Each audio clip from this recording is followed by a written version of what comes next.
Hello and welcome to your background video for copper amine synthesis and UV spectroscopic analysis. In this laboratory, we will be preparing a complex ion by adding ammonia to a copper solution. The resulting compound is an intense blue color. Lots of transition metal complexes can produce interesting colored compounds, and chemists tend to think that they are cool, so you should too. Additionally, we will be using spectrophotometry to analyze the solutions that you will prepare. Your task will be to establish the relationship between the concentration of the copper complex and its absorbance as measured by the spectrophotometer. To establish the concentration versus absorbance relationship, we will use our dilution techniques to prepare a series of solutions that vary the concentration. Instead of the direct dilution performed in the physical properties lab, you will be learning how to perform what is referred to as a serial dilution. A serial dilution uses a pipette and a volumetric flask, as we did earlier in the semester, but allows us to change the concentration by a factor of 10 for each subsequent sample. We have discussed concentration by weight in other labs, but a more useful way to measure concentration is by how many atoms or molecules of solute are in a given volume of solution. Now, this poses a bit of a problem, because even just a few salt crystals contain an amazing number of individual atoms, and it would be quite tedious to say that you have 38,538,265,940,382 atoms per liter. So we use a unit of measurement called the mole. 1 mole represents 6.022 times 10 to the 23rd atoms, in the same way that, for example, 1 dozen represents 12 of something. Using the mole and moles per liter, or molarity, we can report concentrations in amounts that are easier to work with, such as 1 molar or 0.4 molar. In this lab, you will be preparing a 0.02 molar solution from a solid, so you will need to perform some calculations to figure out how much solid you will need to achieve the desired concentration. Because it is unlikely you will have seen this calculation in the lecture, you need to pay close attention to this sample calculation and review similar calculations in your textbook. Let's say we need to prepare a 0.1 molar solution of sodium chloride. We have a 50 ml volumetric flask and some solid sodium chloride. We need to figure out how many grams of sodium chloride need to be put into the flask to end up with 50 milliliters of a 0.1 molar solution. You will start with the molarity, which has the units of moles per liter. The first step is to determine the number of moles of sodium chloride that would be required in the 50 milliliter flask to make the 0.1 molar solution.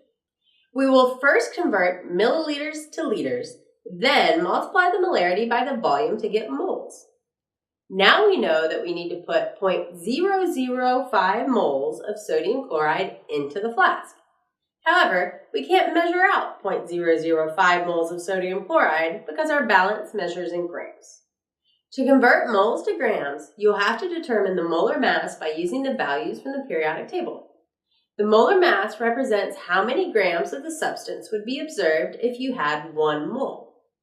Adding the atomic masses of each element in the compound together will give us the molar mass, so it'll be 23 grams per mole for the sodium and 35.5 grams per mole for the chloride. That makes our molar mass 58.5 grams per mole. To get to grams, we can multiply this molar mass by the moles, so 58.5 times 0.005 equals 0.2925 grams. We now need to know that we will need to put 0.2925 grams of sodium chloride into the flask to make 50 milliliters of 0.1 molar sodium chloride solution. In practice, you don't need to get exactly 0.2925 grams of sodium chloride. You should measure a mass very close to that and redo the calculation to report an accurate concentration. Once we have our calculated concentration for our stock solution, we will use the same M1V1, M2V2 relationship we used in the density lab to determine the concentration of each new solution prepared in our serial dilution. Your spectrophotometer is actually a super expensive light bulb with a detector. The light bulb emits a known amount of light as measured based on the wattage of the bulb. Some of the light is absorbed by the solute molecules. What light isn't absorbed passes through the solvent to the detector. The detector then measures the fraction of the light that reaches it. The spectrophotometer reports the percentage of light that was absorbed by the solution. After this lab, you should be able to describe how increasing the concentration, which means increasing the number of solute particles, is related to the absorbance of the light. Is it linear, inverse, logarithmic, or exponential? You'll plot the data to find out. This approach is identical to some of our earlier labs. If you think back to the physical properties lab, we made some dilutions, calculated the concentrations, and then measured the density of each solution. Using our data, we created a graph that allowed us to determine the relationship between the two variables. If you were given a sugar solution with an unknown concentration, you could measure the density, then use the relationship that you determined to find the concentration. The same principles apply here. You made your dilutions, you measured a physical property of your dilutions, and now you will need to graph them to find the relationship between them, whether it is linear, inverse, logarithmic, or even if there is a relationship at all. Thank you for watching. Please go watch the technique video now.